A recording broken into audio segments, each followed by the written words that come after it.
మీ మెదడు మీ డ్రీమ్స్ లో కొత్త ఫేసెస్ ని సృష్టించలేదు. ఒక్కో ముఖం నిజ జీవితంలో చూసిందే. నాసా 1000 కంటే ఎక్కువ ఆస్ట్రాయిడ్స్ ని భూమిని చేరకుండా ట్రాక్ చేస్తుంది. పసిఫిక్ సముద్రం విస్తరించడం వల్ల అమెరికా, ఏషియా మధ్య దూరం ప్రతి సంవత్సరం పెరుగుతుంది. మన కంటిలోని ద్రవం 7 రోజులకొకసారి పూర్తిగా కొత్తదవుతుంది. ఒక మేఘం బరువు 50 లక్షల కిలోల కంటే ఎక్కువ ఉంటుంది.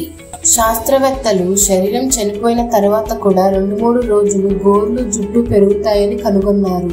చంద్రుడి పైన ఆస్ట్రోనాట్స్ వేసిన అడుగుల ముద్రలు కోట్ల సంవత్సరాలు అలాగే ఉంటాయి. ఒక స్పైడర్ రోజుకు తన బరువు కంటే 2 రెట్లు ఆహారం తింటుంది. మన శరీరంలో 40% DNA వైరస్ల నుండి వచ్చింది. ఒకే తేనెటీగ 90 లక్షల పువ్వుల మకరందం నుండి 1 కేజీ తేనె చేస్తుంది.